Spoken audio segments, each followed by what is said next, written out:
안녕하세요. 이것은 지혜의 흐름입니다. 우리는 매일 여러분과 함께합니다.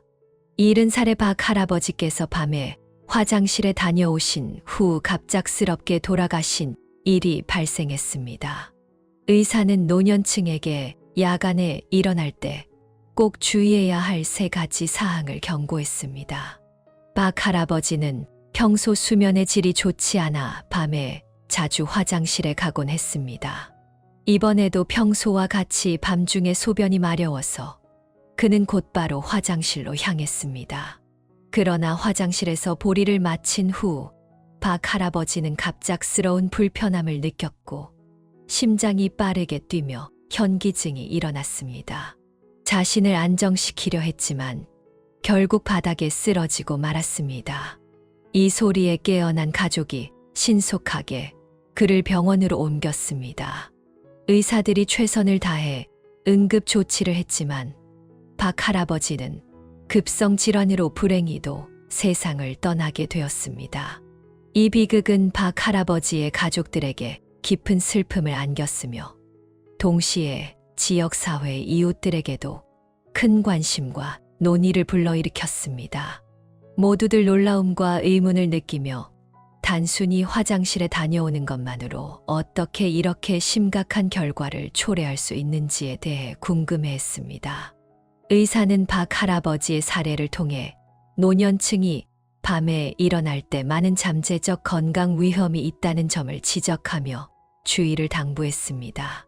그렇다면 노년층이 야간에 화장실에 갈 때 주의해야 할 점은 무엇일까요? 밤에 일어나야 하는 원인은 무엇일까요? 밤에 자주 일어나는 문제는 많은 사람에게 익숙한 일일 것입니다. 이 문제는 수면 건강에 심각한 영향을 미치며 불면증과 수면 장애를 초래할 수 있습니다. 그렇다면 밤에 자주 일어나게 되는 원인은 무엇일까요? 첫째, 감정의 변화. 조사 결과 감정의 변화가 밤에 일어나는 문제와 관련이 있을 수 있다는 것이 밝혀졌습니다. 일상생활에서 잠들기 전 큰 감정 변화가 있을 경우, 예를 들어 지나치게 흥분하거나 화가 나거나 괴로울 때 밤에 일어날 가능성이 높아집니다. 감정 변화는 뇌의 긴장을 초래하여 수면의 질에 영향을 미치고 이로 인해 밤에 일어나기 쉬운 상황을 만듭니다. 둘째, 식습관 요인. 식습관은 다양한 질병의 주요 원인 중 하나입니다. 잠들기 전에 많은 음식이나 수분을 섭취하면 소화 속도가 느려져 신체에 부담을 줄 수 있습니다. 일부 사람들에게는 심한 복통이나 복부 팽만감이 발생하여 밤에 자주 일어나게 할 수도 있습니다. 또한 너무 매운 음식이나 기름진 음식을 섭취하면 상태가 악화될 수 있습니다. 따라서 잠들기 전 건강한 식습관을 유지하는 것이 매우 중요합니다. 셋째, 질병 요인. 질병 역시 다양한 정도로 밤에 일어나는 문제를 유발할 수 있습니다. 많은 신장 이상 환자나 당뇨병 환자는 질병으로 인해 잦은 배뇨를 경험합니다. 특히 당뇨병 환자의 경우 혈당 변동이 신장의 기능에 영향을 주어 빈번한 배뇨를 유발합니다. 또한 남성의 경우 전립선 건강 문제가 나이가 들수록 빈번히 발생하며 전립선 비대증이나 방광염이 있을 경우 배뇨가 어려워지고 잔뇨감과 요급증 등의 문제가 생길 수 있습니다. 이처럼 자주 일어나는 원인을 찾는 것이 문제를 예방하는 핵심입니다. 야간에 일어날 때 주의사항. 밤에 일어나야 하는 원인을 이해한 후 밤에 일어날 때 주의할 사항에 대해 알아야 합니다. 많은 중장년층이 밤에 화장실에 가려고 일어날 때 잘못된 행동을 취하면 신체에 극심한 영향을 줄 수 있습니다. 이는 혈압의 급격한 변동을 초래할 뿐만 아니라 혈관 건강과 심장 건강에 다양한 위험을 초래할 수 있으므로 주의가 필요합니다. 첫 번째, 움직임. 의사는 중장년층이 밤에 일어날 때 자신의 움직임에 특히 주의해야 한다고 강조합니다. 많은 노년층이 소변이 마려우면 급하게 일어나 화장실로 가는데 이처럼 갑작스러운 움직임은 신체에 큰 자극을 줄 수 있습니다. 혈압과 혈당의 급격한 변동을 유발하기 쉬우며 특히 심장이 약한 노년층에게는 뇌로의 혈류가 급격히 몰려 실신이나 뇌졸중 등의 위험을 초래할 수 있습니다. 또한 밤에는 방이 어둡기 때문에 충돌이나 미끄러짐 사고가 발생하기 쉽습니다. 노년층은 골다공증이 있는 경우가 많아 넘어지면 관절 건강에 심각한 손상을 줄 수 있습니다. 따라서 밤에 일어날 때는 천천히 순차적으로 움직여야 하며 갑작스러운 움직임으로 인한 부작용을 피해야 합니다. 월요일, 보온 유지. 한국 남부 지역에 사는 노년층에게는 겨울철 외부 온도가 낮아 실내 온도에도 영향을 미칩니다. 노년층은 면역력과 저항력이 약해 추위에 대한 내성이 약해지고 체온 조절 능력도 감소합니다. 따라서 밤에 일어나 따뜻한 이불에서 벗어날 때 체온 차이로 인해 피부가 자극받을 수 있으며 이는 혈액 흐름에도 영향을 미칠 수 있습니다. 따라서 일어날 때는 움직임 외에도 따뜻한 옷을 입어 보온을 유지하는 것이 매우 중요합니다. 화요일, 차가운 물 피하기. 많은 노년층이 밤에 일어난 후 물을 마시는 습관이 있지만 시간 절약을 위해 차가운 물을 바로 마시는 경우가 많습니다. 그러나 이는 노년층의 위장에 큰 자극과 부담을 줄 수 있습니다. 노년층의 소화 능력은 약해져 있어 밤중에 차가운 물을 마시면 장 경련이 발생하여 복통, 설사, 복부 팽만 등의 문제가 발생할 수 있습니다. 또한 밤중에 수분을 섭취하면 신장 건강에 해로울 수 있으며 신장 부담이 증가해 밤에 다시 일어나야 하는 상황을 유발할 수 있습니다. 셋째, 야간 소변 횟수를 줄이는 방법. 야간 소변의 위험성과 관련 주의사항을 이해한 후 일상생활에서 야간 소변 문제를 어떻게 예방하고 수면 건강을 보장할 수 있을까요? 첫째, 과도한 수분 섭취를 피하기. 가장 중요한 것은 잠들기 전에 물을 적당히 조절하여 섭취하는 것입니다. 많은 사람들이 갈증을 피하기 위해 잠들기 전에 많은 양의 물을 섭취하여 체내 수분을 보충하려고 합니다. 그러나 과도한 수분 섭취는 대사에 부담을 주어 장의 연동 운동을 늦추고 복부 팽만감과 메스꺼움을 유발할 수 있습니다. 이는 수면의 질에 영향을 줄 뿐만 아니라 특히 차를 자주 마시는 노년층에게 더 큰 영향을 미칠 수 있습니다. 따라서 물을 적당히 섭취하는 습관을 들여 부종과 수분 과잉 문제를 피하는 것이 중요합니다. 둘째, 건강한 수면 습관 형성. 요즘 많은 사람들이 생활의 압박으로 인해 늦게까지 일하거나 공부를 하느라 밤늦게까지 깨어 있습니다. 이를 피하기 위해서는 건강한 수면 습관을 형성하는 것이 필수적입니다.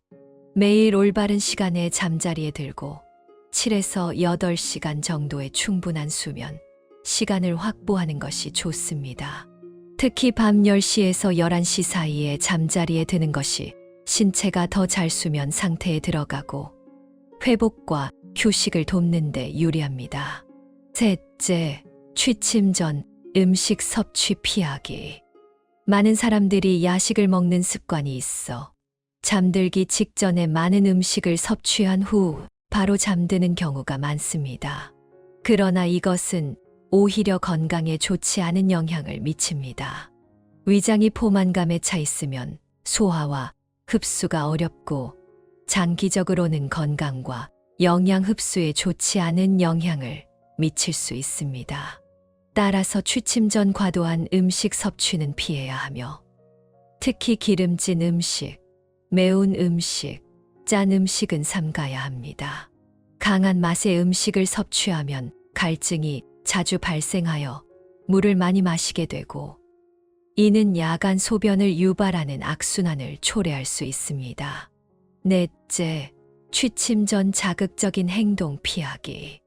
식습관과 수면 시간 외에도 취침 전의 활동 역시 매우 중요합니다. 많은 사람들이 잠들기 전에 휴대폰을 사용하거나 영상을 시청하는 습관이 있지만 이러한 행동은 신경을 자극해 긴장 상태로 만들어 불면증을 유발할 수 있습니다. 불면 상태에서는 소변이 자주 마려워질 가능성이 높아집니다. 따라서 잠들기 전에는 몸과 마음을 편안하게 유지하고 마사지나 잔잔한 음악을 들어 감정을 안정시키며 신속히 수면 상태에 들어가는 것이 좋습니다. 다섯째, 적절한 약물 조절. 당뇨병, 고혈압, 신장질환 등의 질병으로 인해 야간 소변 문제가 일반적인 습관으로는 해결되지 않을 경우 의사의 지시에 따라 적절한 약물 조절을 고려해야 합니다. 그러나 약물 복용 시에는 반드시 의사의 지시에 따르고 임의로 복용량을 변경하지 않도록 주의하여야 합니다. 일상생활에서 수면 건강은 신체 건강과 밀접한 관계가 있습니다.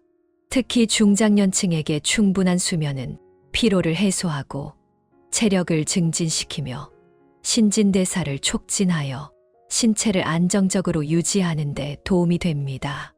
노화 속도를 늦추고 체력을 강화하는 데에도 중요한 역할을 합니다. 그러나 많은 노년층이 야간 소변 문제를 노년층의 흔한 질병으로 간과하는 경우가 많습니다. 사실 올바른 방법을 통해 이러한 문제를 효과적으로 예방할 수 있습니다. 따라서 우리는 건강의식을 높이고 과학적인 방법으로 야간 소변 횟수를 줄이며 신체의 건강과 안정성을 유지하여 편안한 수면을 즐길 수 있어야 합니다. 이어서 다른 주제를 여러분과 나누고 싶습니다. 현대 사회에서 많은 여성들이 독립적이고 단순한 생활 방식을 선택하며 자신의 사적인 공간을 소중히 여기는 경향에 대해 이야기하고 싶습니다. 과거의 가까운 이웃 간 왕래와는 달리 이제는 혼자만의 시간을 즐기고 사교보다는 자기 성찰에 집중하는 분들이 많아지고 있죠. 이러한 변화는 타인에게 맞추기보다는 자신의 삶에 충실하려는 욕구에서 비롯된 것일 수도 있습니다. 지금부터 방문을 꺼리고 사교의 소극적인 5가지 여성 유형을 소개하면서 이러한 선택이 삶에 어떤 의미를 가지는지 함께 살펴보겠습니다.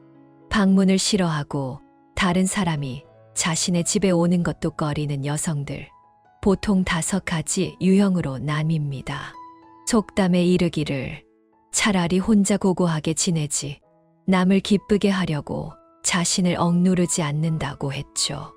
이 빠른 속도의 현대사회에서 점점 더 많은 여성들이 단순하고 독립적인 생활 방식을 선택하고 있습니다. 그들은 빈번한 사교를 좋아하지 않으며 다른 사람이 쉽게 자신의 사적 공간에 들어오는 것도 원하지 않습니다. 이것은 차갑거나 멀어지려는 것이 아니라 내면에 대한 충실함과 삶에 대한 선택을 의미합니다.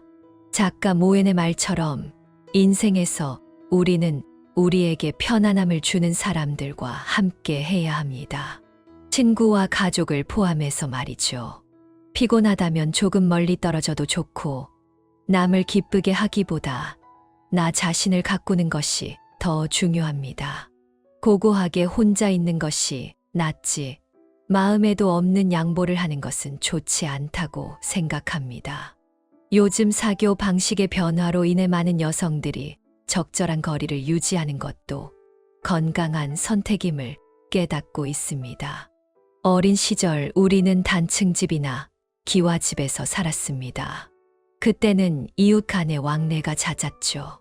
그러나 이제 아파트 단지에 살면서 많은 사람들이 몇 년 동안 같은 건물에 살아도 맞은편 이웃의 얼굴조차 모르는 경우가 많습니다. 심지어 명절에도 방문 대신 혼자 있는 것을 선택하는 여성들이 많습니다. 예전처럼 이웃이나 친구들과 빈번히 모이지 않고 그들은 자신의 시간을 즐기기 시작했습니다. 외부의 사교 요구에 맞추기보다는 스스로에게 충실한 시간을 보내는 겁니다.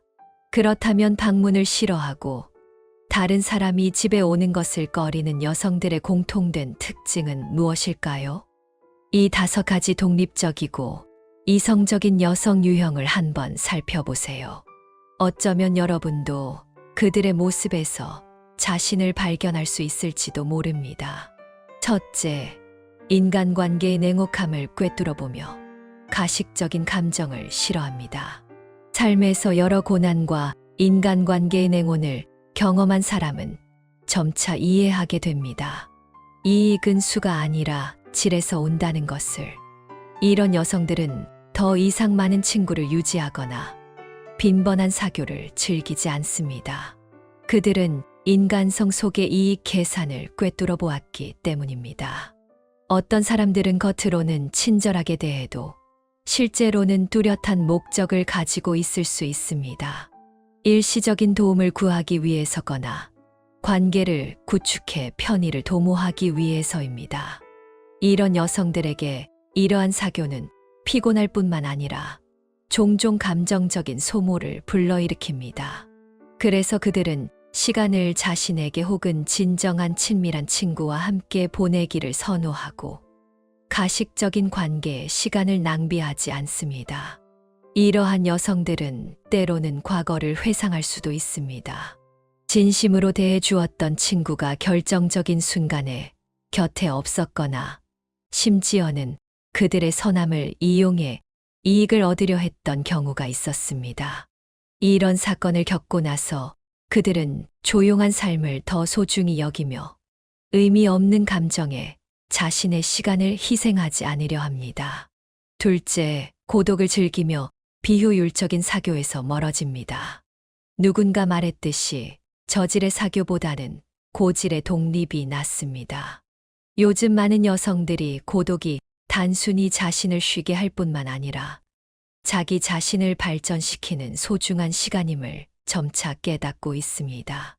명절에 가족이나 친구가 모여 각자 휴대폰을 들여다보는 장면은 이러한 모임이 사실상 의미가 없음을 일깨워줍니다. 비효율적인 사교는 종종 형식주의에 치우쳐 있으며 모임 그 자체가 삶에 아무런 감정적 지지를 가져다 주지 못할 뿐만 아니라 오히려 스트레스를 유발할 때가 있습니다. 많은 사람들은 단지 습관이나 예의 때문에 참석하곤 하지만 속으로는 지루하거나 불편함을 느끼죠. 이러한 상황에서 일부 여성들은 참여를 선택하지 않으며 이런 비효율적인 교류에 대처하기를 필요합니다. 차라리 자신이 진정으로 좋아하는 일에 시간을 투자해 고독 속의 자유를 즐기는 편이 낫다고 생각합니다. 셋째, 개인 사생활을 중시하고 방해받기를 원하지 않습니다. 많은 여성들에게 집은 가장 사적인 공간입니다. 방의 배치, 생활 습관, 물건의 배치까지 모두 자신의 삶을 반영하며 마음의 안식처입니다. 그들은 이 평화를 쉽게 깨뜨리고 싶지 않으며 다른 사람이 자신의 생활 영역에 함부로 들어오는 것도 원하지 않습니다. 이런 여성들은 종종 개인 사생활을 보호하는 데 중점을 둡니다. 그들은 자신의 삶이 다른 사람에게 보여질 필요가 없다는 것을 알고 있습니다. 심지어 친한 친구라도 쉽게 집으로 초대하지 않고 외부에서 모임을 가지려 합니다. 이러한 선택은 냉담함을 의미하는 것이 아니라 자신의 경계를 지키기 위함입니다. 그들은 적절한 거리가 삶을 더욱 조화롭게 만들고 잠재적인 갈등을 피할 수 있다고 믿습니다. 이런 여성들은 불쾌한 경험을 했을 수도 있습니다. 예를 들어 친구가 집을 방문한 후에 자신의 생활 방식을 함부로 평가하거나 심지어 오해나 뒷말을 일으킨 경우가 있었을 수 있습니다. 그들은 점차 집이라는 공간의 경계가 필요함을 깨닫기 시작했고 이를 통해 내면의 안정감을 지킬 수 있음을 알게 되었습니다. 자유롭고 편안한 생활을 갈망하며 인간관계로 인해 방해받고 싶어 하지 않습니다. 자유에 대한 갈망은 그들의 내면에 자리 잡은 중요한 부분입니다. 가정은 단순한 생활 공간이 아닌 그들이 자유롭고 즐거움을 느끼는 공간이기 때문입니다. 그들은 집 안의 모든 구석을 정성스럽게 꾸미고 생활에 대한 애정을 물건 하나하나의 선택에 담아내는 것을 좋아합니다. 이러한 공간은 그들의 마음을 표현하는 곳이며 홀로 있을 때 느끼는 즐거움의 원천입니다. 그들은 인간관계의 복잡함 때문에 이러한 자유가 영향을 받는 것을 원하지 않습니다. 특히 감당해야 하는 사교 의무가 있을 때면 이는 그들에게 속박으로 느껴지곤 합니다. 이들은 차라리 자신의 생활을 가꾸는데 시간을 할애하고 흐름에 휩쓸려 사교 요구에 맞추기보다는 스스로의 삶에 집중하는 편을 선택합니다. 따라서 필요할 때면 그들은 집이 아닌 야외나 공공장소에서 타인과 소통하는 것을 더 선호하며 집을 자신만의 피난처로 삼습니다. 가십거리나 집안 잡담을 좋아하지 않습니다. 기준과 자존감을 가진 여성들에게 집은 다툼에서 벗어난 공간입니다. 그들은 가족이나 친구의 방문으로 인해 불필요한 대화에 휘말리는 것을 원하지 않으며 특히 가십이나 사소한 이야기들에는 관심이 없습니다. 그들은 많은 경우 무심코 내뱉는 평가나 타인에 대한 의견이 오해와 혼란을 가져올 수 있다는 사실을 알고 있습니다.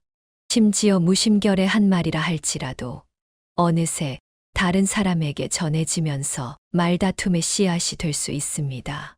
그래서 이들은 적당한 거리를 유지하는 것을 선호하며 불필요한 대화를 줄이고 삶의 고요와 편안함을 지키려고 합니다. 이런 여성들은 마음속으로 분명하게 알고 있습니다. 진정한 친구는 빈번히 왕래하는 것이 아니라 서로의 이해와 지지에 있습니다. 그들은 담담한 생활 방식을 추구하며 다른 사람의 삶에 지나치게 관여하지 않고 타인이 자신의 내면에 쉽게 들어오지 않도록 합니다. 친구는 많을 필요가 없으며 단 한두 명의 직위만 있어도 충분합니다. 교류는 빈번할 필요가 없고 마음을 나누는 것이 핵심입니다. 가치 없는 사람에게 에너지를 소비하지 말고 중요하지 않은 사람에게 신경 쓰지 마세요. 자신에게 맞지 않는 사람들 속에 굳이 들어가려 하지 말고 그 안에서 진정한 즐거움을 얻지 못한다면 차라리 고요함을 유지하세요. 그런 고요한 시간 속에서 홀로 사색하며 아무도 방해하지 않는 내면의 자유를 즐기는 것이 더 좋습니다. 삶은 하나의 수행 과정이며 자아를 받아들이고 편안함을 유지할 때 비로소 진정으로 행복하게 살아갈 수 있습니다. 자신만의 생활 방식을 선택하고 타인으로 인해 자신을 억누르지 마세요. 모든 것이 순조롭게 풀릴 것입니다. 오늘의 이야기는 여기까지입니다. 시청해 주셔서 진심으로 감사드립니다. 이 내용이 여러분의 건강한 삶에 작은 영감을 주었기를 바랍니다. 오늘은 여기까지 공유하겠습니다. 오늘의 내용이 여러분에게 감동을 주었기를 바랍니다. 아직 구독하지 않으신 분들은 구독 버튼을 눌러주세요. 그럼 저희가 매일 여러분과 함께 할 수 있으며 함께 성장하고 행복해지며 천천히 나이 들어가는 여정을 함께 할 수 있을 것입니다. 봐주셔서 감사합니다.